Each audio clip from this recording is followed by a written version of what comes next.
So we've seen now how entertainment media has depicted the gay sports intersection, and I'm sure Howard can expand upon that. He's worked on a lot of those shows. But now we turn to other issues in LGBT sports media.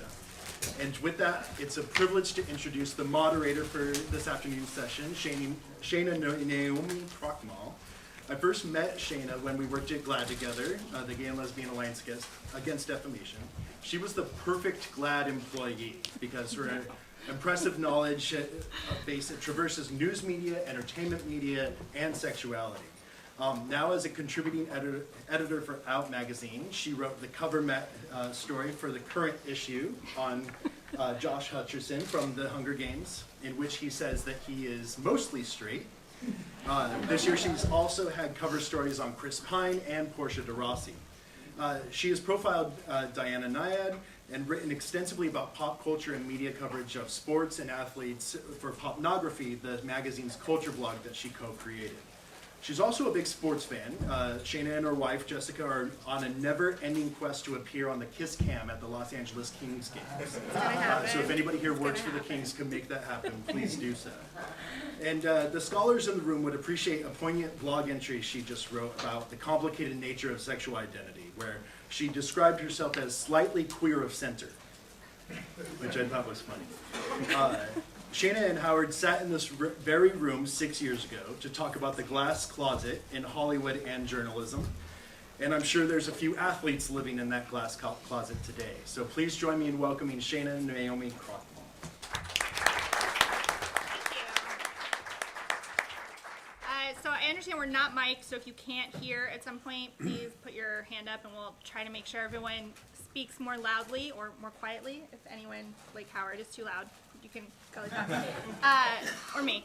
And we will take questions at the end, so we'll definitely leave plenty of time, so make sure you have some, I hope. And I just want to thank Adam for having us in the Norman Lear Center, and I am kind of flattered and overwhelmed to be in a company that I am in today. So I will briefly introduce people, but also feel free to talk about your own work, and we're going to go through, I think, some basic and kind of big questions, and then hopefully dig into some more specifics. So on my far right is Howard Bragman, who is known to many. I think he used to teach here at USC.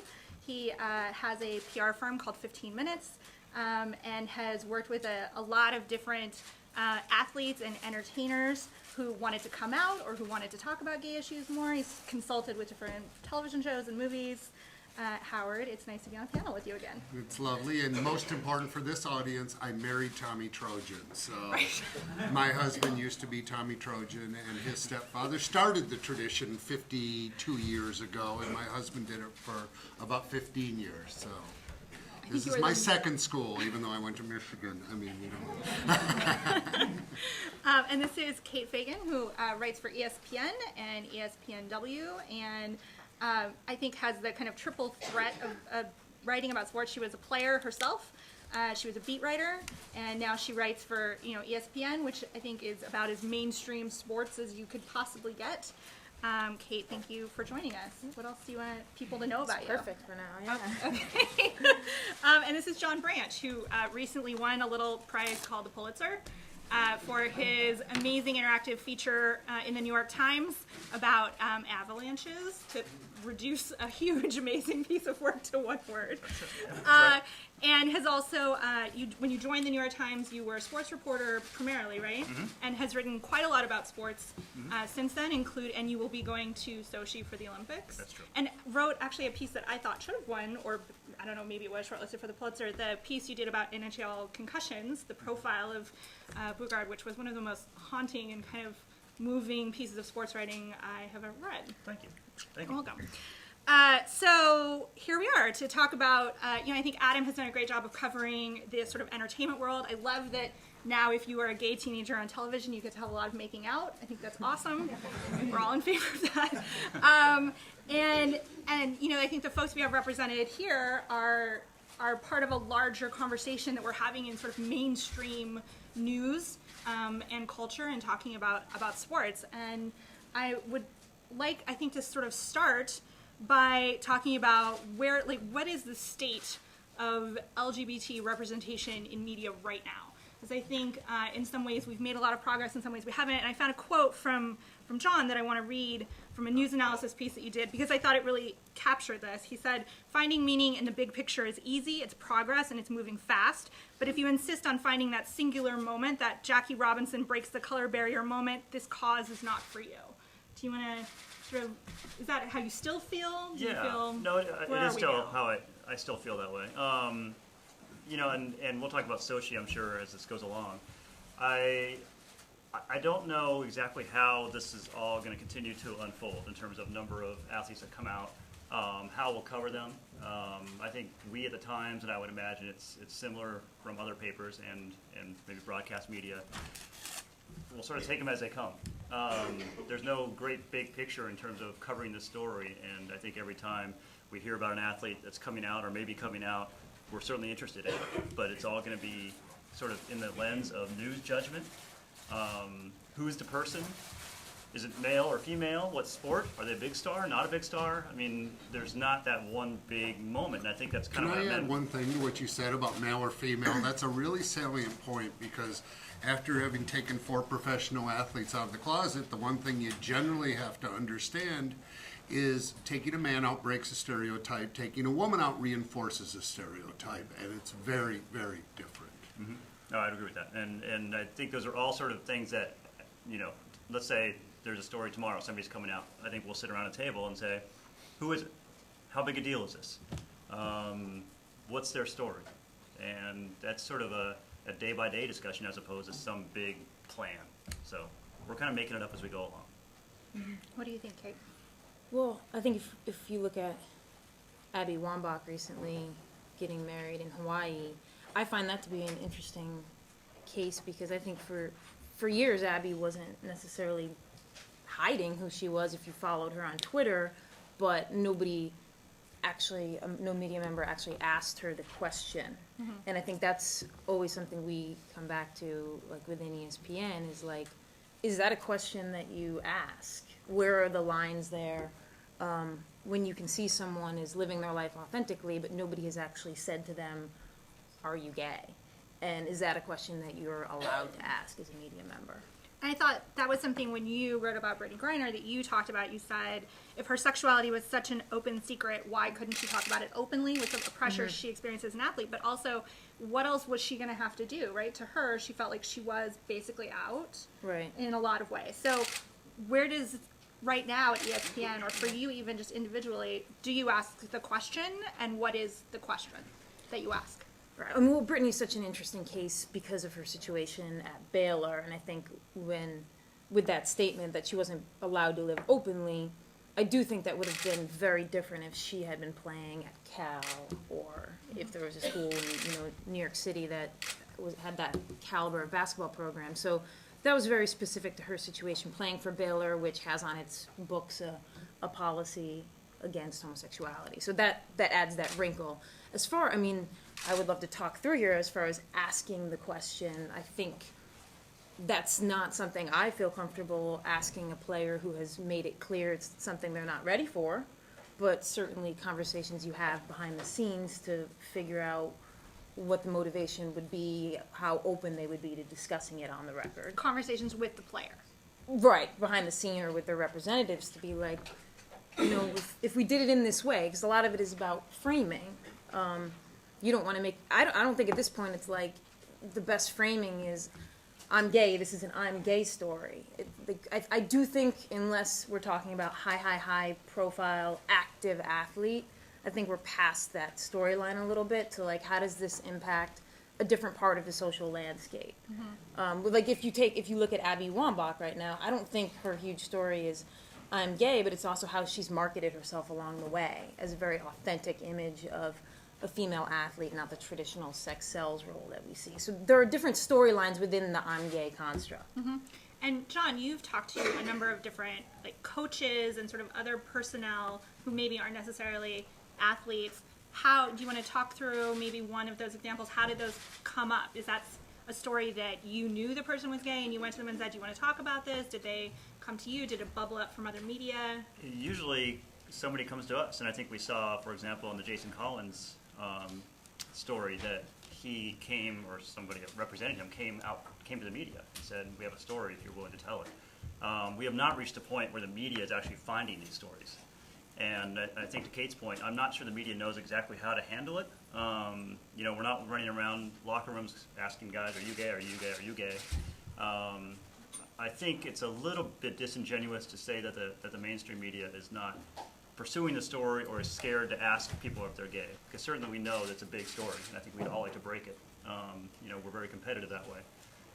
So I think we would love to have those stories, but I think there's a little bit of tiptoeing about how do you find those stories. And so to date, I think all those stories have basically come to us as opposed to us finding them.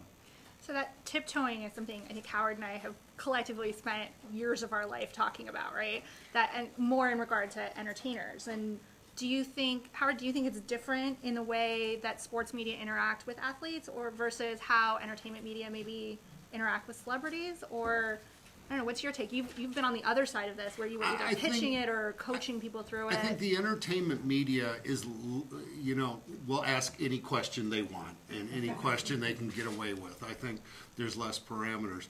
The sports athletes probably don't know what to say after they ask the question. If, God forbid, they say yes, then they go, now what the hell do I ask the guy? About once a month, and my friend Jim Basinski over there from Outsports can confirm this. About once a month, Jim, I'm sure, and I get a call from a TV producer, a documentary producer who says, we want to follow an athlete who's coming out. Like they take 3 years to plan this, and they want this documentary crew to do it. And it's just not the way it happens. I've taken 4 professional athletes out. Everyone comes out at a different time for a different reason. I've taken about 15 celebrities out. Every situation is different, but I can tell you they don't spend 2 years planning this documentary that is going to come out, unless you're Shelley Wright, the country singer. Shelley was, by far the exception, and I will tell you about 3 months before, she's like, I'm screaming it from the rooftops, I'm going to kill myself, I want to come out, I want to date, I want to live my life. She was so ready. That was a frustrating experience for her. People generally call John or call myself or call Jim when they're ready, or call you, and when they're ready and when they have their story to tell. And, I'm going to, I told Shane I would be honest today, okay, about everything I feel, just because I can't help it. I taught here for 6 years, and I think, if anything, you guys deserve what's my truth. It may not be anybody else's truth. I like to work, when I've taken athletes out, I love to work with the New York Times. There was a guy who used to work there named Bob Lipsyte, who is a amazing award-winning, probably a Pulitzer Prize himself, but an astounding writer and author who has, taken athletes out.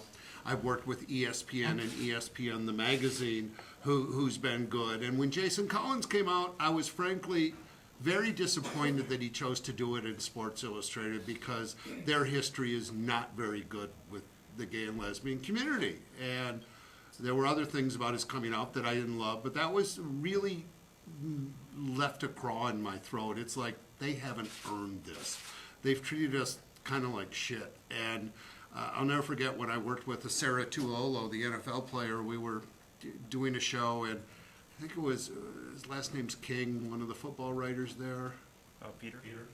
Peter King. And he wrote on his blog, when Sarah Tuolo outed himself. It's like, you don't even know the correct words to say. And I mean, first of all, he was writing about something that happened backstage at a taping that I thought had no place in a blog. Secondly, it's like, you don't even know the words. And I was kind of really disappointed. I much rather would have gone to the New York Times or ESPN and, or a combination thereof, and which you can work out if you can finagle things smart.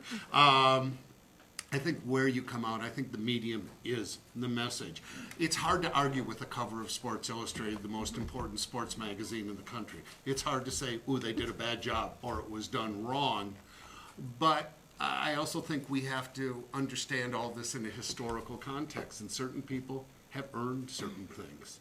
How did you- It's important to have Howard here because I know we have a policy at ESPN not to criticize other media. I don't know what the New York Times policy is. So Howard and I you get can to do speak all on that the- angle, yeah. I am the media too, and I'm an ABC contributor. So ESPN is a sister organization to ABC, where I get paid. But and I'm not just saying that. I said that before. I put a Sarah Tuolo on ESPN. John Amichi's book was published by ESPN. When I talk about historically, those are the kind of things I was talking about. And I think we've certainly seen a shift from, in my work at Out, from that being a place, from Out or The Advocate being a place that an athlete or an entertainer would come out in, to that becoming a mainstream media role, right? Which I think prompted a lot of the same questions from a lot of people in the gay community, like, why are we giving this story to this newspaper or to this television or to people instead of, and I think that ship has obviously sailed, right? And so the question Yes, is about but the context and sort of how do we... when you take them out, I've always made it a point to talk to, if it was an African-American person, to a black publication, if it was a woman's publication, and a gay publication in addition to the mainstream. Somebody has to, quote-unquote, break it first, but I think you have to be respectful. And most important when you come out, you have to understand, why are they coming out at that moment? What is it they're trying to achieve? And I'll give you an example. Meredith Baxter, I get a call, Howard, it's Meredith Baxter, who I'd never met. Oh, well, good to meet you. I'm gay. I'm like, mazel tov, It's like, I was on a lesbian cruise with my girlfriend, and I'm about to be out in the tabloids, and I'm told you're the guy to help me. Well, we sat down and we immediately had a strategy meeting.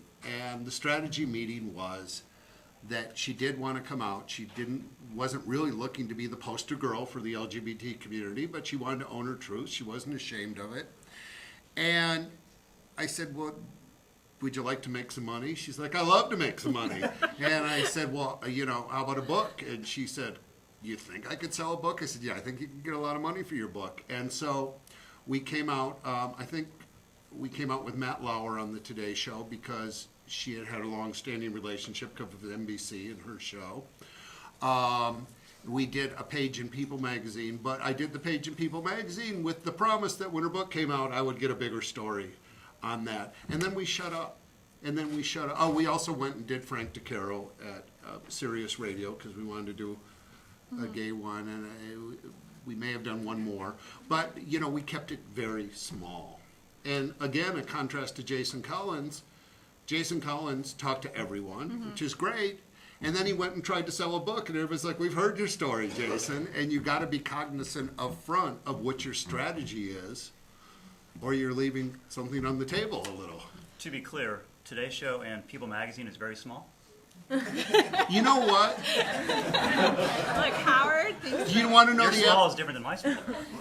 Today's Show will hit under 5 million people now as compared to Good Morning America, who's 5.5. Today's Show hits, roughly 5 million people. People magazine with Pass Along is maybe 20 million people. Together you're talking maybe 25 million people. You have not hit 10% of the population at that point. Yeah. But it's out there, but a 4-minute interview on the Today Show is not the same as sitting down with Oprah for an hour with your family. Right, but as we're realizing now, whether it's an athlete or a celebrity, they could tweet it, and it's out there. Right. I mean, whether they go on Today's Show is it- or just do their own tweet, within an hour, boom, it's everywhere. And is it possible, I think, for an athlete right now to have a small coming out, right? I don't know if there is such a thing, Not an right? actively playing professional Right. athlete, but they get to decide how much they want to participate too. Again, I think it depends on the sport, and it might depend on whether it's male or female. I think Abby may be one of the examples. For whatever reason, nobody's sat back and said, let's do a story about her being gay. How much do you Was it 'cause she's feel- a woman? I don't know, but I was gonna say, how much? I feel like we're still having that question still comes up, right? It's like there's still not an out gay athlete because there hasn't been a man in one of the 3 major sports who was actively playing and a big star when he came out, right? And is that the new threshold? Is that what we're waiting for? I sure would have loved to see Jason Collins play one day in a uniform I think we're on the court. I'm hoping the buzzes that are going on my phone right now are somebody saying, guess what, the Nets just signed him, or something. I hope and pray because I think what he did, he's a hero. He's made history, he's courageous, and I applaud him in every sense of the world. But it's not the same as walking out on that court. Let's talk a little bit about that question of like how much of yourself do you have to put out there as an athlete or as a reporter that you're looking for? Because you've got the example you said of like a tweet. Jason Collins, which did an as told to first person kind of narrative, which was really different than I think how we've seen a lot of other big coming out stories, right? What would you prefer, or what would you think would be the best for how we talk about gay athletes or LGBT athletes more generally? Well, I'm all about the context and the story. I think with Brittany, I feel like so often we just reduce the coming out process to a headline, which then reinforces a lot of stereotypes for athletes watching, say, Brittany, and seeing, well, do I want to do that? Do I want to come out? And then seeing the headlines people put on Brittany's somewhat coming out moment, even though she was already out. I think it's really important as my goal as I move forward trying to tell these stories is always having it be like tons of context and giving everybody a very clear-eyed picture of who this person is. They're not just the gay person, but you're like, here's this long profile of them, and this is one small piece of who they are. Because if you provide all that context, I think you're going to see other athletes see that it can be done in like a high-level, smart way, and they don't just have to be at the top of the headline stack. Because I think a lot of athletes worry about that. And I had a question for Howard, because I know you said something really important like 10 minutes ago about how for female athletes, it's like reinforcing the stereotype. And I know you worked with Cheryl Swoops. Which we should Well, talk about. we That's should a talk very about that. fascinating one. Yeah, but I would love to hear like what female athletes say to you about how they want to manage their coming out, because they have to deal with that. The first one was Rosie Jones, who was at the time a top 10 LPGA golfer. And, there's always been a joke, LPGA stands for the Lesbian Professional Golf Association, okay? Wow, there's a lesbian golfer, shocker, everybody would do it. Rosie was living her life. She was not in the closet. I think to a certain extent she was in the glass closet. And Olivia Cruise Lines, which was my client, a lesbian cruise lines, hired her to be a spokesperson. So we said, how do we do it? And we did it in the New York Times. And Rosie is not very political. She's from the Midwest. She's, very, very center of the road. She understood that by virtue of drawing this line in the sand, and it's when Bush got very homophobic during the campaign, that she really felt the need. And so we wrote an op-ed together. And, it was told to Howard Bragman. And we wrote it for the New York Times. And it was sort of her tale that, oh, by the way, I'm this person, and by the way, I'm gay, and, yada, yada, yada. Now let's go play golf. And she... What year was that? And what was the reaction? The reaction was really good because I think it was very authentic to her. And my favorite thing was when the LPGA came out, the head of the LPGA, and said, we're behind you 1,000%. Whenever the organizing body for the sports does it, she did it in a way that was authentic to her, and everybody's very, very different. When John Amici came out, he wrote a book. He was not playing anymore. He had a book to sell. We hoard him out. We put him everywhere, But he had a strategic financial goal to do that. Sarah Tuolo wanted to live his truth. He had a boyfriend. He wanted to be able to hold hands in his hometown. So we did a slightly modified version. And then we get to Cheryl Swoops. Again, Cheryl had a girlfriend and was coming out on behalf of Olivia Cruise Lines as a spokesperson. It was... I think the technical term is rat fuck. It was the biggest rat fuck I have.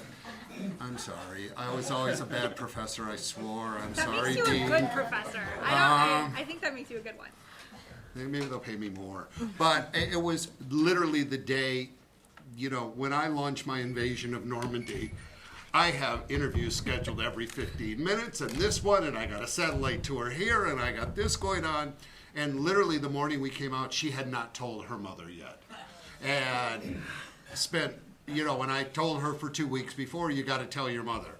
You got to deal with this. And you got to, get these things out of the way before, she sees you on Good Morning America. It might be, a good thing. And Cheryl and I both took heed. Cheryl said to me, you know, people are going to ask me if being lesbian is a choice. She said, I have to be honest. For me, it's a choice. What should I say? And I said, well, my community would prefer I say, no, it's not a choice. But I said, if coming out is about anything, it's about telling your truth. And I said, I think you have to speak your truth, which for you, it was a choice. She did. I took so much grief for her saying this. And guess what? Now she's married to a guy and dumped her girlfriend, so it was a choice, so ha-ha. You know, it was very interesting. That was a very challenging thing. And I'll never forget, People magazine came out. And we were at my house, we went to New York, we flew to LA, we did media here. People magazine came out, and they had bought a picture from a photo agency of Cheryl, her girlfriend, and her son. And we had this beautiful article in People. And, you know, she's in the back room crying. I'm like, what's wrong? They bought a picture of my son. I said, yes, that's a public picture. They bought it. You took your son to a public event. And I said, you know, I just said, you should really stop, and, you know, it would be nice if, instead of whining about everything, if you said thank you for once and try and express some gratitude. And I walked away because I'm that guy. You know, I get tired of it sometimes. One of the questions that I know Adam raised yesterday when he was talking to Sid and Jim from Outsports, and that I think as reporters or when you're writing about this comes up a lot, where is that line between who an athlete wants to tell or has to tell, either before they actually come out or just to kind of like get through their life? Like, I think it seems entirely possible that there are professional athletes who we don't know about as being publicly out, who are out to their teams or their coaches or some of their teammates, right? So that line between where the gossip starts or like how the story gets out and wanting people to have their ducks in a row before, you know, if it's part of a process, and an athlete might want to come out to their team and to their coaches and their family and then think about how they're going to talk to a reporter about it. I don't know, are we going to see that, where does that gossip line kind of fit in? I feel like that's something that when I blogged about pop culture every day, we covered a lot of those stories that weren't like story enough yet to get in the New York Times, right? But that were persistent enough to be something people were talking about. Mm-hmm. I think that's part of the tiptoeing. If I, for example, this is a made-up example, but if I were a beat writer for a baseball team, and I sort of just heard as a grapevine that one of the guys was gay and some of his teammates kind of knew about it, do I go write that story? Do I go talk to that guy and say, look, we're not going to out you unless you're ready and want to be outed. Do you want to talk? Do you want to talk about this? If he says no, suddenly you have like this thing that you know, and how do you report this? And is there a greater good here for your readers? And I think we're not quite sure what to do with that. Is that a conversation you've ever had with a player? No. Would you? Yeah, absolutely. Yeah, I mean, as a reporter, yeah, I'd like to have that story, and I would. I mean, it's certainly up to them, but I would And do your let best to me say, persuade there's- them that you would handle it, you know, as carefully and as openly as they're willing to do it. And if they say, no, I don't want to talk about it, then what? Then there's not much you can do. Yeah, I don't think that's a story. I don't think John's saying that's a story he would write. No. Nor do I think right. The competitive juices in you are sort of You nagging, wanna going, know. Right. I know this, and it's the starting quarterback, and But there's somebody else- another and you're waiting for point some to other- this, and that is most people think they're going to be the Acera Tuolos and go, I want to live my truth and I want to come out. Well, having been around a couple weeks now, this is a shockingly transparent world we live in. I would venture to say virtually, is there anybody in this room who does not have a phone with a camera on it? Exactly. Right. You know, we live in a very different world. We live in a viral world, a transparent world, and if we all think that every athlete and every celebrity who comes out is going to be some beautiful, I want to live my truth and the heavens opened up and angels sing, that ain't going to be it. It's there was an NFL player who I think was caught... Kind of suspected of, gossiped about. you know, assaulting his partner allegedly, and then there was a denial. It's, you know, it's equally possible that it's going to then be he the talks Meredith about it. Baxter role that you're going to be caught. So one of the things, let's talk about And then it is a story for Yeah. you, right? I Right. mean, then that changes your journalistic issue. Even Right. if they said, I don't want to talk about it. that's true. And I guess I'm sort of surprised at this point we haven't seen more of non-mainstream media, whether it's somebody Busted. on Yeah. Busted, you know, the picture, TMZ. and whether it's, you know, Gawker or TMZ or somebody who I'd like to think maybe doesn't have quite the standards that we would have of what a story is, but basically throws it out there. Harvey's pretty And good everybody about else- gay stuff. As an openly gay man, Harvey at TMZ is actually pretty good about gay stuff, Yeah. and isn't, you know, real aggressive about quote unquote outing people. That's not one of his pillars. I'm just surprised there haven't been more athletes that have been outed, I guess. Yeah. Yeah. So one of the things that I find really interesting about the Sochi coverage, right? So, and I think, like a year ago, I actually tried to pitch a story that was like, look, I feel like this is just trains that are going to collide, right? You have the human rights issues in Russia, specifically around gay stuff. You have the increasing vocal partnerships and presence of gay athletes in America, a lot of whom are going to go to the Winter Olympics, particularly in hockey. Like, where is this going to collide? And people, I have to be honest, like, weren't super into the story. And I was like, all right, well, I'll just wait. But Now they're into the story. what's interesting about it is when you talk about having to ask, how do you raise that question? How do you start getting people to talk about it? I think what has been an interesting byproduct of that collision is how many athletes have been asked on the record how they feel about the subject, right? Like, instead of asking them, like, are you gay? Does this freak you out? What a lot of beat reporters seem to be asking athletes is, how do you feel about Russia's position on gay issues? Will this impact how you feel about the Olympics? Yeah, it's very kind of passive aggressive or something. Where people are, you're right, people are asking, how do you feel about this, and not asking, are you gay? And I think the hope is that, hey, if we ask you, how do you feel about this, you're going to say, oh, well, as a gay person, and, oh, I had no idea. Should we write about that? So people are not asking the direct question there. Yeah. And I mean, it's a legitimate question to ask anyway, right? Yes. I don't want to make it sound like that's just this kind of If you're sideways question. I think it's Absolutely. an important thing for us to discuss. Right. I think within the context of stories and so on, again, I would not walk into a locker room and just start just asking people. But if you're writing a story about somebody and Even if it was really hot.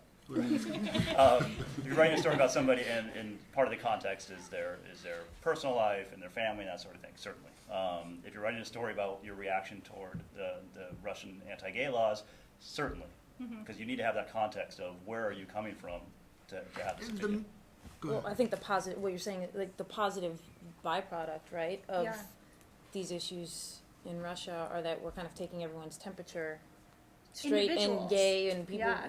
alike, about their viewpoint on LGBT issues. Yeah. And we're kind of, I think right now in sports we have there are certainly barriers with LGBT issues, but I think some of them are perceived. Where Like, what, after what do you years think are and the biggest? well, I think some of them about like the branding issues and like the teammate reaction. I'm not saying all of them, but some of them there's this built-up fear about how people will react rather than how people do react. Now, this is somebody who lives in Brooklyn here talking, so of course I'm going to have a different viewpoint than someone in South Carolina or in the South. But I think what you're seeing with Russia is we're taking a lot more of the temperatures of all athletes on these issues, and maybe some gay athletes are paying attention to the responses of their They're taking peers. the temperature too. Yes, they're Right. like, well, how are we talking about this issue? How are we perceiving this within sports? How are everyone in, skiing? How are they talking about that? And so I think it's a terrible thing that's happening in Russia, but that byproduct I think is positive. We're getting a lot of players who go on the record saying, I would have no problem having a gay teammate here, even Right. in addition to talking about what would happen in the Olympics, right? John, I know you're going to go cover. Have you been over to do I have. preview stuff? Talk to us about, I don't know, what do you think as far as the coverage of this issue went from sort of like almost nothing, or sort of like there was definitely kind of like gay and some sports blog coverage around whether this was going to be a conflict for anyone. And I think usually just in the largest, like, is Johnny Weir going to be able to skate? Like the kind of top line questions, right? Yeah. And then all of a sudden, right, there's an op-ed in the New York Times, and suddenly I think the power that an op-ed in the New York Times still carries meant that became a national conversation really fast. And you had people really kind of fly to either side of like, we should boycott, or like, we should definitely not boycott. And what do you think is the story? What do you think is being missed in that kind of furor? What do you expect to happen? Yeah, I think from our perspective, we can't necessarily force a story. I mean, as much as we've written the editorial, that's the editorial side of the operation, helps kind of force the issue and gets it out there. I went back and looked last night to see how many times we have mentioned gay, Russia, Sochi in a story. Okay. And it's been, I think, 21 times since July, including the op-ed, Okay. including the recent news about a new IOC president and how he's going to potentially deal with this. And now 22 today, because Julia McCurr wrote a story that ran today about Johnny Weir saying that he's going to be an announcer there, and he is openly gay and does not want to cause any ripples, so he's probably not going to say much about it. He has decided he's going to take a stand back. My first question is, are we going to take that at his word? Because I feel like Howard and I have talked about this on the entertainment side, and I don't mean this as any way to disparage him. I think a lot of people, particularly, and not that he's new to coming out, but a lot of people at different times during the process will say very boldly, like, I'm not an activist, I'm not going to talk about politics, or, you know what I mean? And then it doesn't really it doesn't happen because they begin to live their life in this openly gay context and they get pissed off, usually. And they're like, no, actually, I do want to talk about politics. I would imagine a lot of people in this room and a lot of people who are gay and a lot of people who are in my business hope that he comes out and speaks out about it.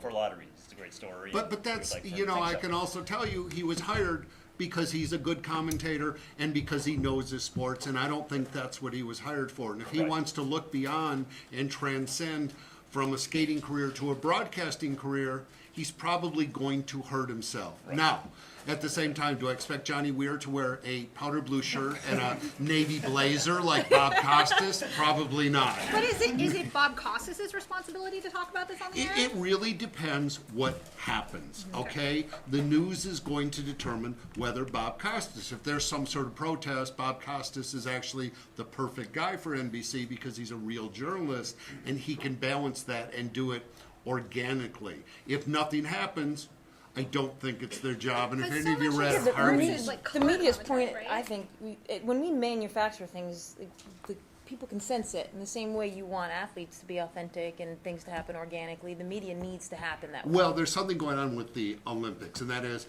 NBC owns the Olympics, okay? Well, every other network wants to make this an issue for a couple of reasons. Number one, they want to get in on Olympic coverage, which they don't have. Number two, gay stuff is very viral. It gets a lot of click-throughs, it gets a lot of people watching, it gets a lot of controversy. We've seen it in TV shows. If you go back to Roseanne and Melrose Place when there were gay kisses, Ellen's, huge ratings, and online and print media and TV news have learned it's part of the story of our times. It's the civil rights movement of our times. And it is going to attract eyeballs. And while NBC is going to play it judiciously, I think the other networks are going to do what they can to do pre-stories and advance this story and make it an issue because it only helps them. I think it kind of depends on the media. And where I was starting to go with that is, again, I think to Kate's point, we are going to follow the news as it comes. But our role, as with any news, is not to create the news, not try to manufacture the news. That's my job. That's your job. So if you do something where you but Howard persuade somebody to think that's a good idea for me to come out on the eve of the What's Olympics, then we'll certainly cover that. But we're not going to be the ones trying to. Right, but Howard doesn't have to do anything for Russia's law to still be on the books. Right. Right? Yeah. Isn't that in and of Yeah, itself? but a law on the books, right. there's lots of states in the Right, U.S. so- that have laws on the books that have said we're not getting rid of our sodomy laws. Right. The question is, how do they enforce this? Are there protests? Are they arresting somebody for wearing a rainbow flag pin? That's the real question. Right. And I hope they're not that stupid. And I think with Sochi, again, we've written in the last, whatever it is, 80-some days or something, 22 mentions, 22 stories that deal with that in at least a 22 paragraph. stories or 22 stories. Okay. That have that thread through the story. I don't know how many times, what's the right number is, but I think it has to have some sort of news hook to it. Some of them are columnists who are going to write about it because it's an interesting topic. They want to be provocative. Mm-hmm. But for a sports writer like me, I'm going to go there, and if something happens, if somebody whispers in my ear, somebody tells me something, certainly I'm going to write about it. But my goal is not to go out and... The best thing I read that it resonated with me was Harvey Fierstein's op-ed, and if you haven't seen it in the New York Times, you should. And he said, whatever you do not be silent about it. And I think that was absolutely the best advice. Well, John, were you in Salt Lake City for the pre-Olympic media? I was. Well, in all of the athletes you interviewed, what was the percentage of ones who were willing to speak, give some sort of opinion on how they felt about Sochi? That felt like they hadn't just heard it from the USOC.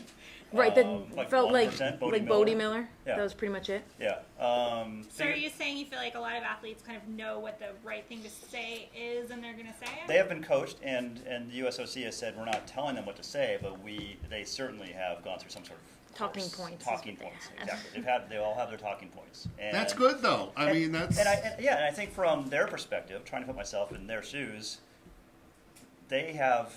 Maybe this is their one chance of their lifetime to do this, and they are certainly focused on trying to win a gold medal or whatever their goal is. And maybe in the back of their mind, they say, you know what, if I get on that medal stand, I will do this. But they're not going to talk about it now and become a firestorm that takes them away from even being able to get to that point. So I think most of them are just saying, look, I'm certainly against it.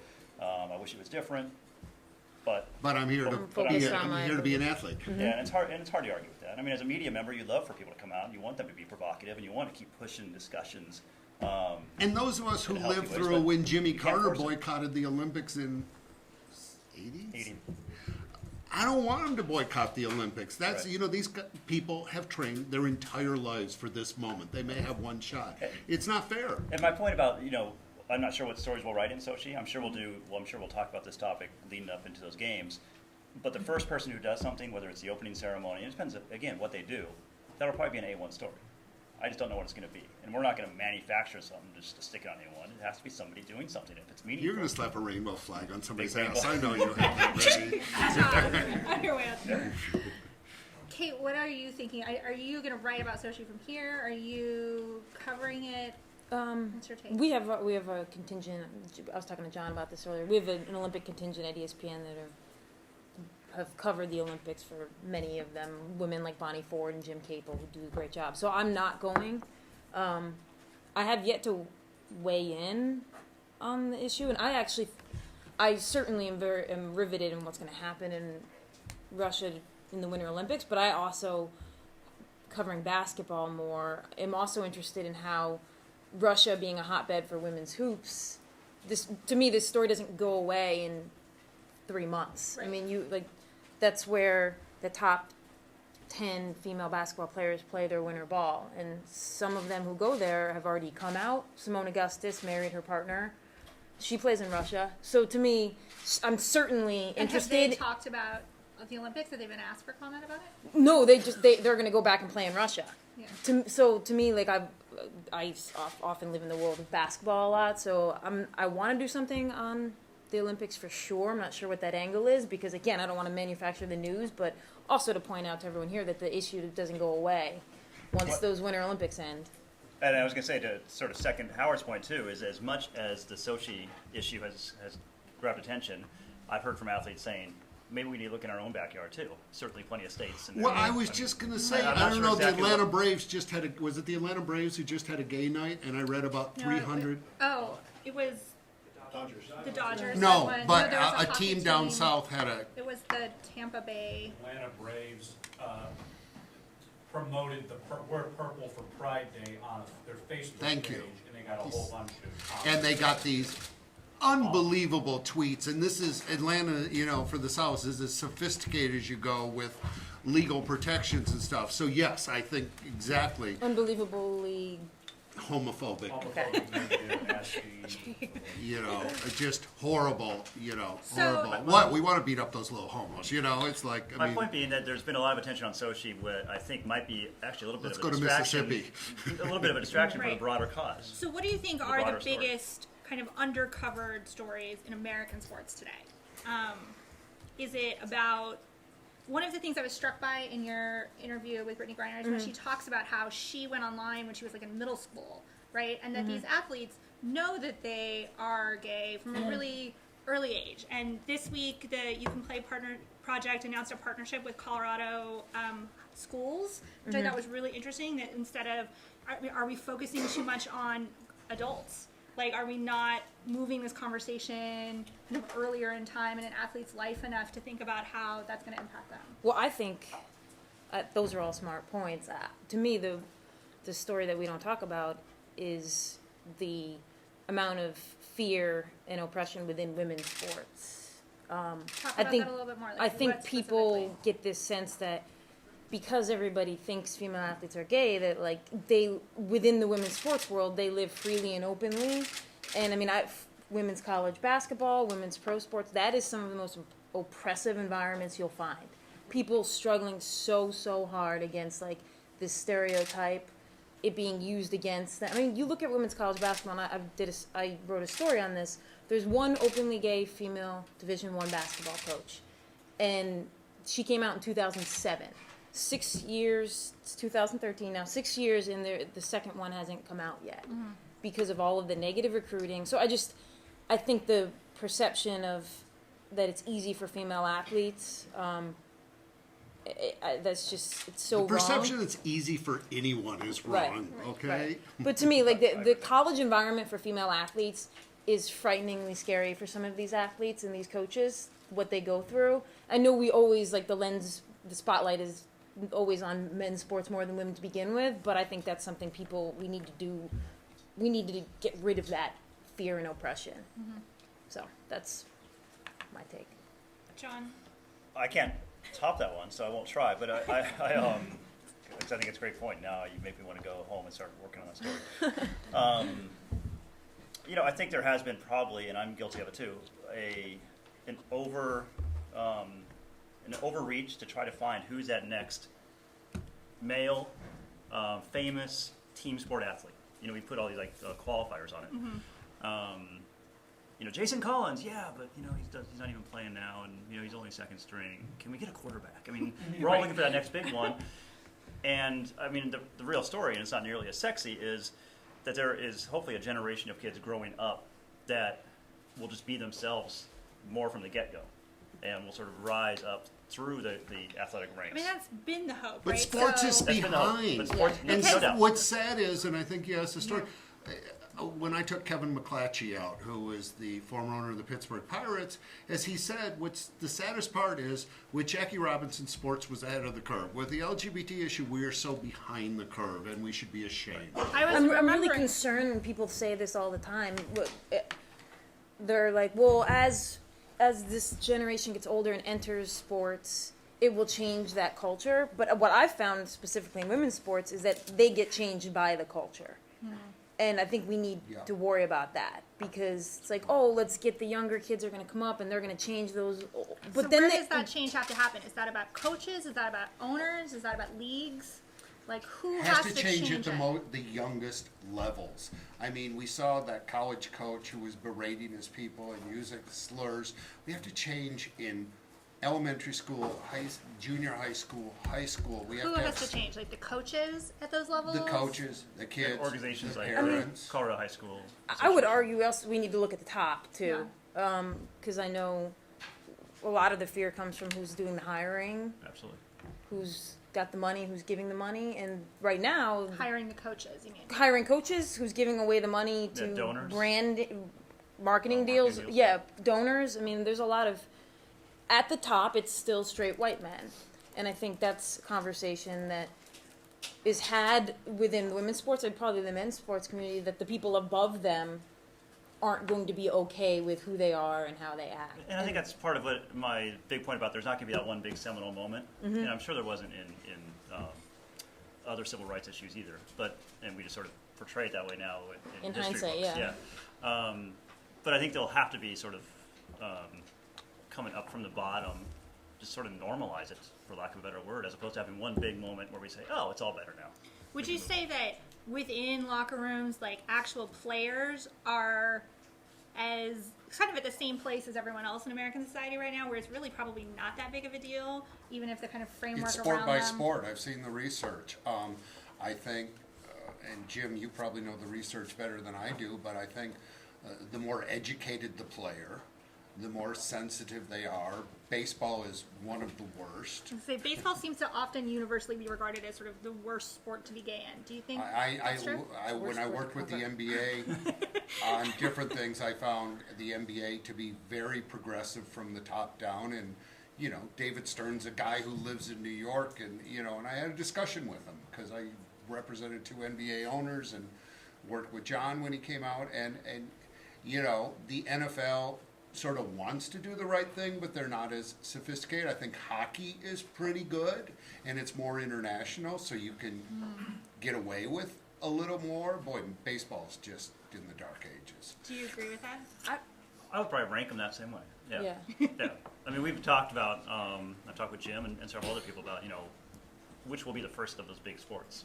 You know, it's like throwing darts at a wall. I mean, you're talking, I don't know, 5,000 professional athletes in those 4 leagues or something. Who knows who's going to be the first? But that goes to tell you how I can't believe it hasn't happened yet. If there are 5,000. Right. Somebody's And been I not think- been caught. I think Right, we or look not. at it like, oh, well, because NBA is most progressive in our eyes, that's where the player will come from the NBA. But I think it's there team might by. be an To me, the individual- culture is team by team. Yes. And so it's like the person who comes out is only going to be thinking about my teammates that I know, my family. They're not like, well, I'm part of the NBA. They're going to be like, They're how I play is for this team in this city, Yes, and and, like, it would be cool here. you know, like I covered the Sixers, and it was like the culture was Allen Iverson, and that's how that team acted. And then Elton Brand came, and you know, he had a much more progressive philosophy, had different viewpoints about everything, and that shifted the culture of the team. So I think it's not really league by league; it's team by team. I mean, that's And what city I by city, because, Yeah. you know, I mean, and that the culture of the city impacts the culture of the team as well. All right, I want to take questions from the audience before we get any farther into the time, and I know we have lots of people who want to ask, so we're going to do our best to get to as many as possible, and I will start with you. Great. I had a question about the Olympics specifically for John and whoever else wants to share their insight. If I may share some of my own opinion as well, I don't think personally it's that surprising that Russia has passed this law. It's more so a matter of timing. If I may highlight something that one of our sports professors at Annenberg brought to light earlier this week was that Britain too had a law similar to this called Section 28. That was repealed in 2003, I believe. So in terms of Russia, I'm curious as to your thoughts on why they decided to do this so close to the Olympics. I'm not smart enough to know, honestly. So I honestly don't know. Yeah, it smells bad, right? But I don't know enough to offer a great opinion. I guess My out on that is that we have a Moscow bureau that's much smarter on political issues than I am. You've seen in covering sports for a while, I think we've often seen the Olympics kind of cast a spotlight on human rights issues or on if they weren't already there, the sort of displacement and disruption that all this Absolutely. causes in a country Absolutely. in putting it together. Well, I mean, if nothing else, it adds to the discussion that we probably had going back to Beijing about human rights issues, and obviously that was a furor there. I think the IOC said, well, now let's give the next one to Russia, and then they do that. It certainly raised the awareness, especially now with the new IOC president, to say, wait a second, let's think about where these Olympics are going and what that says about us and what it says about the international community. And, you know, are you giving some sort of tacit approval of their laws by awarding them with Olympics? I would say yes, you are giving them some sort of tacit approval. Are there going to be people around the world who, if you brought the Olympics back to America, would say, wait, they represent a lot of things we don't like either? Yes. It's maybe a no-win situation, but I don't know enough about like the timing of this one. What role should the IOC be playing in this discussion? Well, it's their reputation at stake, so I would like to think they will. They'll sort of cover their own ass, basically. You know, they want to look like they're doing the right thing, and if this issue in Russia blows up, they're going to look like they made a big mistake. And good for everybody else who's making it blow up if that's the case. Yeah, I mean, it's their event. You know, it's like anything else. You know, if the NFL decides to put a Super Bowl in Mexico City, people are going to say, well, you know, maybe we shouldn't do that because of this reason or that reason or whatever. It's this NFL's reputation at stake. It's the IOC's reputation. And 80% of the Russian people are pretty much homophobic. You know, it's Right. not like.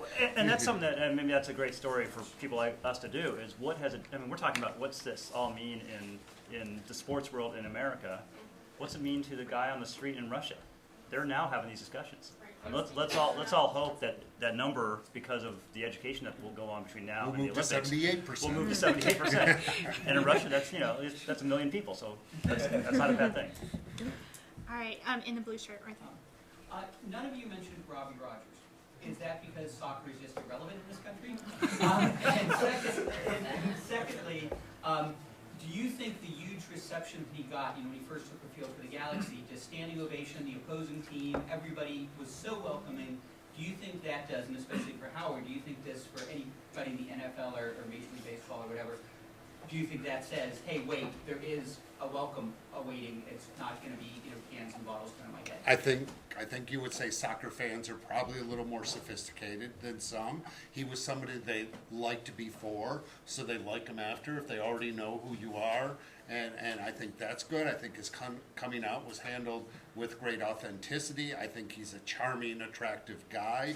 I think that'll appeal to it. I think it was in Los Angeles. I think there's a lot of things that made it work, and that was a great moment, and I'm glad you brought it up because... As someone who has those conversations with athletes, is it your sense that if people want to come out, are they looking for reasons to come out? And if they don't want to come out, they're looking for reasons not to? I mean, I feel like that's true not just for athletes, right? I think that's true for most people.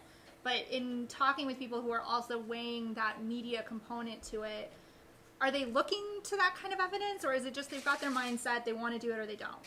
I think there's usually a trigger moment, be it you're caught, a sponsorship, whatever. What I can tell you, what I've learned about team sports, and you would know better than I do, but somebody gets arrested on a team, somebody gets caught with a gun at the airport. They don't like anybody who's calling attention away from the team. And one of the criticisms is somebody comes out on a football team or a basketball team, they're going to say two things. Oh, you're ruining the team spirit, dude. Or, well, you didn't trust me enough to tell me before. You know, I think those are going to be two, because, you know, we've heard it.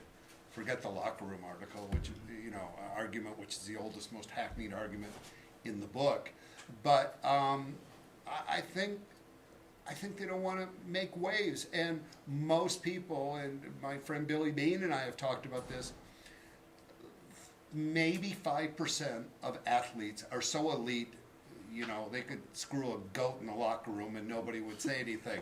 The other 95% are worried about their contract, worried about getting in the lineup, worried about playing, and very few people have the power to live that honestly. They don't want to do anything that's going to shake it up. Did you have an answer? Should we? All right, next question. In the back? Yes. I just have a quick question. Kate, I just want to say also I really appreciated your recognizing sort of some of the generational issues. I think oftentimes we think of LGBT issues or acceptance as a generational issue and ignore the institutional aspects of it, so I really appreciate that. But going with that, I just, question, I don't know if you guys saw, I think it was 2 days ago, so it's pretty recent, the Bleacher Report on why Jason Collins, when executives are sort of saying Jason Collins hasn't been hired and that they're worried about the media frenzy. It sort of seems to fly in the face of, before they said, oh, they thought this would be a great chance to sort of talk about the issues, and now they're blaming it on the media. So I wonder if there's any way you might be able to address that. But also thinking, too, about what your positionality is as a journalist. I know that you might not be able to talk about ESPN, but the issues with Chris Broussard, you know, reporting on Jason Collins. I thought I got through this whole thing without Chris Broussard. Sorry. You know, Let me get my talking points. Talk about him, you know, very Oh, no. accomplished, you know, basketball sports writer, but then to sort of very openly say he felt Right. that Jason Collins was an acting, Right. you know. Well, one, I think, jumping off what Howard said, I do think the biggest barrier now for a lot of athletes, and I tend to deal with female athletes who are like, should I come out, shouldn't I come out, is this idea of like being the person who always has to answer the questions and taking on that additional responsibility in the middle of a playing career, that every time some small incremental step happens within the LGBT community, having like your phone ring off the hook because you have to give your little soundbite on that. That's a huge issue. And, you know, just wanting to stay focused, so on the sport rather than being a distraction. Chris Broussard. Tell me again, like, the question on him. How does one navigate? I think it can work both ways. Right. There might be athletes who are more likely to Yeah. speak to a reporter who they know Yeah. identifies as LGBTQ or... You know, I have mixed feelings about the Chris Broussard ESPN, and for those that don't know, it was an OTL episode we did on ESPN where LZ Granderson, who's an openly gay writer and commentator for us, and Chris Broussard, who, if you follow him, you do know that he is a Christian. They were discussing the Jason Collins news, and it got personal, and they started discussing their religious beliefs and pros and cons. And on one hand, I do think we tend on LGBT issues, I know at ESPN especially, to only present the one side of it. When we have a story on it, or we're going to have talking heads about it, we tend to like bring somebody in who's going to be on the position of the LGBT side of the issue, and I think that's not always benefiting the conversation, because you need the two extremes, because the people who feel negative about LGBT issues, if they're only watching a show with people who support it, they don't feel their side's representative and it's not an open dialogue. So I think there's room on ESPN to have commentators and discussions and bring people on who may not support LGBT issues so we can open up that dialogue. I don't think that was the right forum, and I know ESPN knows it wasn't the right forum because Chris Broussard in that moment was supposed to be an NBA reporter, and instead it devolved into like his position, his personal life. Now, if we had presented this storyline as like Chris Broussard, you know, is going to present these issues away from his viewpoint as an NBA reporter, and we're going to bring in LZ Granderson, then everybody knows what to expect. So, but again, OTL didn't know it was going to go there. So what about this larger question, which I think, you know, John, you kind of raised with this idea that players or whomever might be kind of basically working off these pro-gay talking points or these sort of neutral acceptance talking points, right? Like, what is, you know, I think there's a tendency sometimes still that a player says something bad and they get in trouble, and we all write a bunch of articles about how, you know, how could Kobe say that, and we're all super offended, and then maybe he, you know, and whatever his process of understanding what he did wrong and how he's going to change aside, where should the emphasis be? Like, and what are we losing if we get to I mean, I think it's great that the NHL has been so intense about this that like almost every hockey player you ask now will say, I think it'd be great, you know, no problem, wouldn't mind having a gay teammate. Then you bring in some of the Russian players and say, does your religion affect this? Are we losing something if we lose that wrong answer from the conversation? Well, I was wondering that too. I'm sure ESPN probably wishes the Broussard thing didn't happen, but I'm not sure people in the LGBT community wish it didn't happen, because it certainly opened up discussion. It's a real point of view. It's a real point Right. of view. And if we're asking people who are coming out to be their true selves, let's ask people who are on the other side to be their true selves. I do think it's a nice turning point. It's been going on for years now, but a nice turning point that people who do things, tweet something such as that, get shouted down. I would Also, I've noticed this Except in happening in baseball. like in Yeah. blog Mostly a good thing. comments. I've noticed this a lot, like sports blogs that are not gay sports blogs, right? Just like team blogs or other kind of places. People who make homophobic comments will sometimes actually now get responded to by other commenters being Yeah. like, who cares? Why I'd are like you to think using we've that? reached Why are you saying a that? tipping point. It was like 2002 or something that paper I used to work for. I worked at the Fresno Bee for a while. The columnist who was there before me did an interview with Garrison Hearst back in 2002, I think, and wrote Garrison Hearst saying, "I can never play with a faggot," and quoted him. Somehow Associated Press missed it. It went like 6 weeks. Nobody talked about it. And somehow somebody rediscovered it, and it became kind of a big deal. Kevin McClatchy. And then suddenly Garrison Hearst, like literally 6 weeks later, was having to answer for this. That could never happen now. I mean, it was a newspaper story that hit the wires, and it somehow just sort of disappeared. Yeah. Now you tweet that. If you have 3 followers, it'll somehow make it out. Yeah. So You know, I think there's- that's a great turning point, and that would have all been shouted down, and Garrison would have been asked to respond to it immediately. Apologize. Fine. Something based Yeah. on your question, something, you know, that you said, nobody wants to be the focus. You and I, Shana, talk about entertainment and sports as almost if they're interchangeable, but it's very different. What's very different is if you're Eli Manning and you're having a shit-ass year, you still have to meet the media, okay? Yeah. You still have to sit Or after just every gonna- game, and you have to talk to the media. They go, wow, Yeah. Eli, you were really off today. Nobody goes to Tom Cruise and go, boy, Tom, Your movie was that terrible." movie really sucked. What you're were you right, thinking yeah. when you read that? It's just different and different things. But in sports, you have to talk to the media. It's part of your contract. It's the standard practice. And you There- might be more accustomed to people telling you how much you suck, like to your face, as part of that coverage, or I like get all the time. questioning your. Yeah. All right, more questions. I'm standing in the back. So I want to start by just a quick reality check for those of us from Southern California, particularly Howard, that we, as many problems as we see in the South and in Sochi, there's a school about 15 miles from here that still expels students from being openly gay. It's called Pepperdine.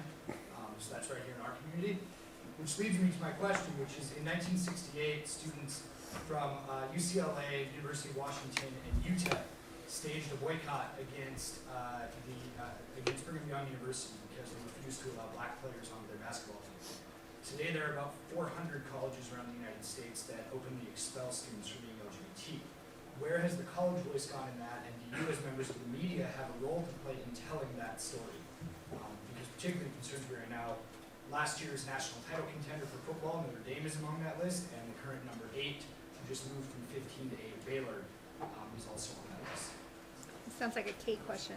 Thanks for the story idea. I was saying that's a great idea. Yeah. Yeah, it's great. That'll be in your New York Times. Give me about a month or so. I'll work on it. It's news tomorrow. This is all delaying. No, I mean, it does sound like something that I should be able to speak eloquently on, but I like the way the view, when you mention that, I immediately think of Baylor and Brittany. And we have to keep in mind, obviously, that Baylor is a private Baptist school. They have every right to not allow gay students.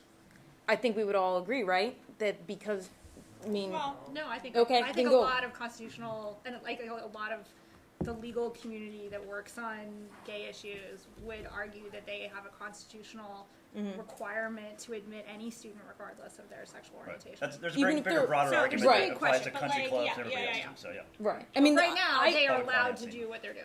Right. I mean, the only viewpoint I have on this is that Baylor versus BYU, like BYU a couple years ago, one of their players got pregnant. Basketball players on the Jimmer Fredette era, and BYU actually kicked him off the team.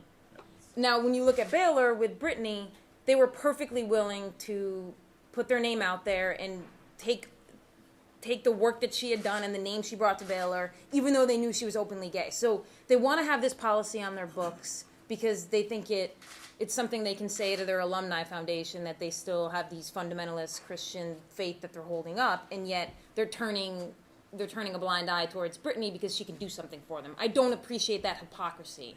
As far as the larger issue of private schools and whether they can religiously based private schools and what students they accept, that's a much larger issue than, you know, what I focus on, or I don't. But Right. please, John. But worth exploring. Yeah, Is your absolutely. sense that college media are covering this story and it's not being picked up by bigger outlets, or do you feel like it's not being covered at the college level either? I work for an organization called Soulforce. I actually met Adam in that capacity, where we send a tour of young adults visiting these colleges and universities to talk about LGBT equality. And Baylor has had me arrested several times, as has BYU.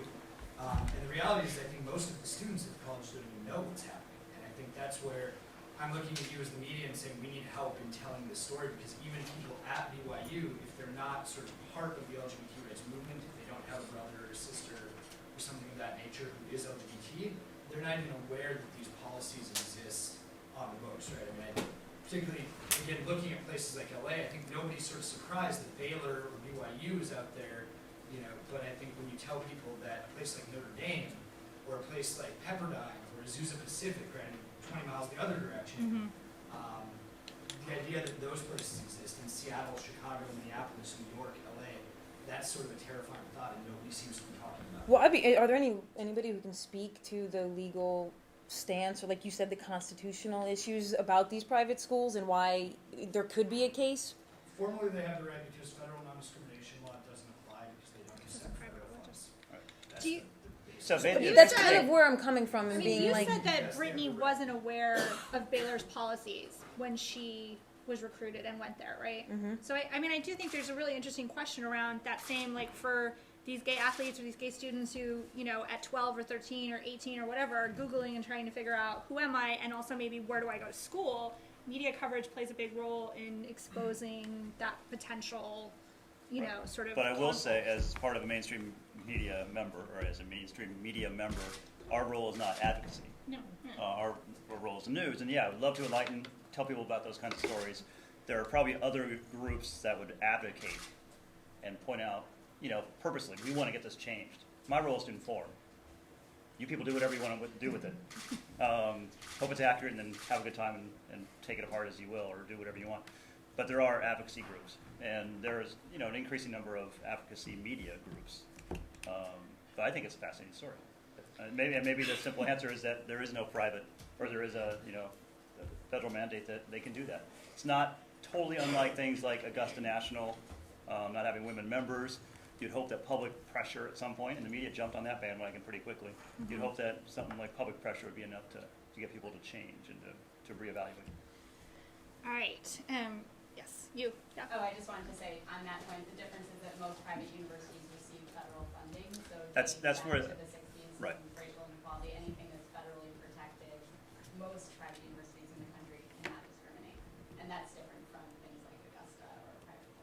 And they're certainly, they are, So Baylor, They're- even at some levels, accepting federal funding. Sure, for research Right. and, and in a more nuanced way, the Baylor and everybody else, they're following the guidelines of, say, Title IX. Right. And so they are following federal guidelines in some way. Maybe it's not cash, maybe it's not strictly a cash issue. You can certainly point a lot of holes. plus and it's Texas, okay? pick apart their argument. Waco. Questions or pitches? I guess we're accepting Yeah, pitches now. good story. Yes. Two quick questions. One is a lot of leagues, franchises, and owners are starting to support the gay sports fan, but also the gay tolerant sports fan, as younger people are coming up and being more embracing of that. You're starting to see them starting to have the pink night or the purple shirt night or whatever. How do you think that's going to open up more opportunities for these athletes to come out because they're starting to see this fan base starting to build up?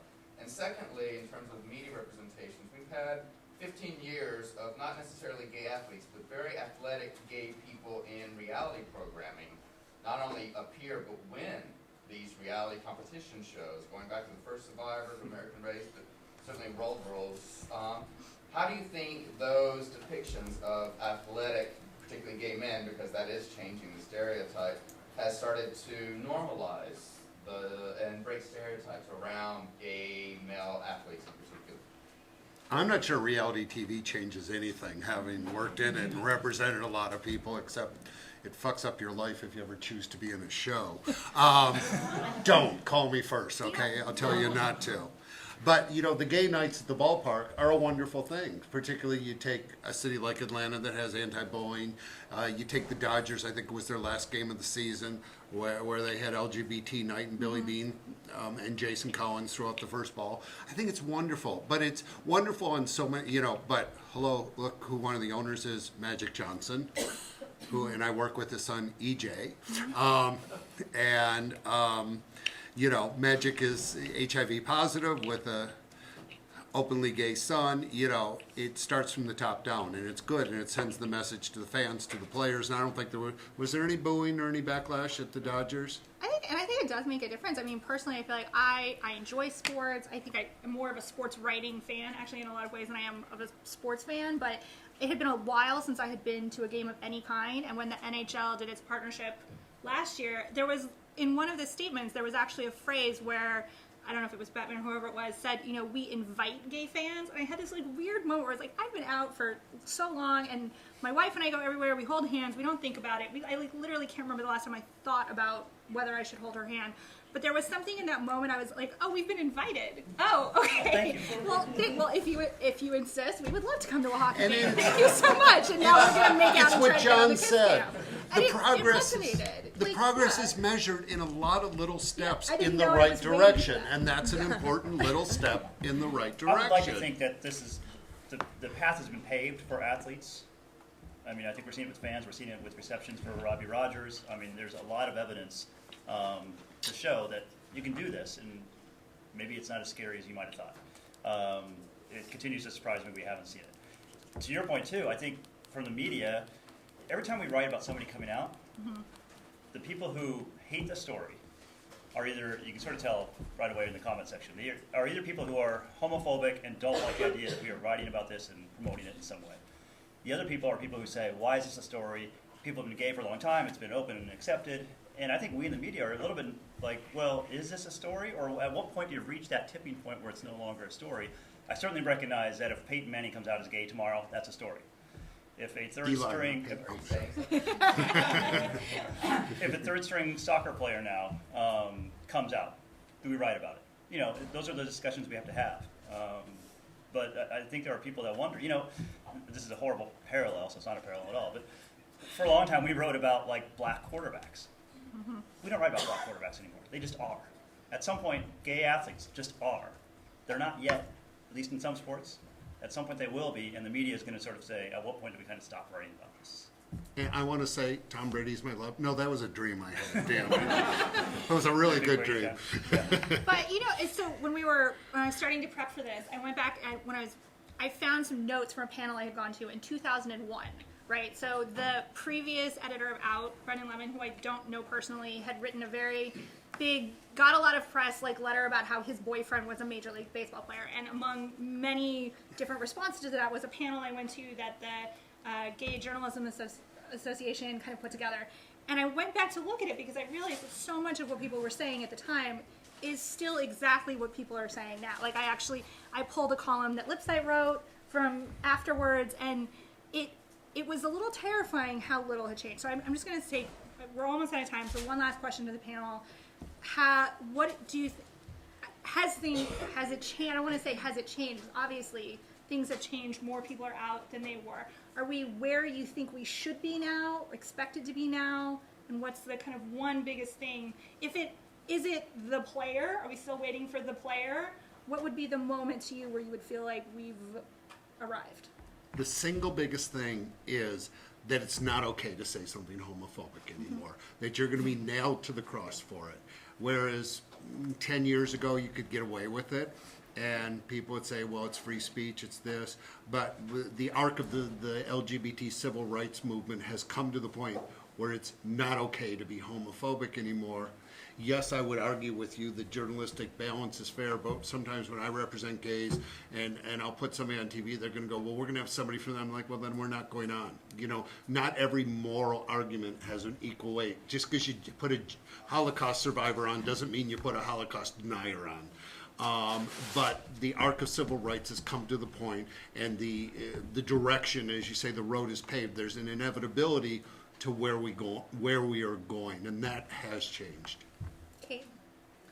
I think there's still a problem with telling the stories of others in mainstream media, and in this particular other being the LGBT community. And we haven't talked a lot about trans issues up here, but we're still at the forefront of that topic. Yeah, I think we've reached the point where you can't say the F word and you can't say certain things, but I would say like a lot of our population still doesn't understand how like heterosexually normalized we are, and doesn't understand the life of a gay person, how you have to navigate society. And I think we need, especially in sports, I think we need to keep telling like stories with lots of context, that it's not like you're gay or you're straight, that you're telling the whole story of the person so that you see the ways in which they've been pressured by society and the small little niches that we still need to get into and like make better. So. John? I think I would simply say that, you know, if you go back 10 years ago, to Howard's point, I think the acceptance of fans out there, of people out there, I think we've reached that tipping point where it's much different than it was 10 years ago. However, I would have thought, if you would ask me 5 years ago, we'd have dozens of out team sport athletes, male, by now. So I imagine 10 years from now we'll be sitting at the same table talking. We don't have an out movie star either, you know. Right. So. Right. Yeah. Howard and I were saying the same thing on an entertainment panel 6 years ago too. There will not be the one moment that we say, you know what, next year, now we don't have to do this anymore. I don't think we're going to have that one moment. We're going to probably keep having this, whoever willing, to keep talking about these issues, and I imagine 10 years from now we'll be sitting right here having some of the same discussion. Sadly, but in hopefully more positive and keep steamrolling ways. And don't remind us that we look older. All right. Thank you for having us. Thank you for coming. And your questions.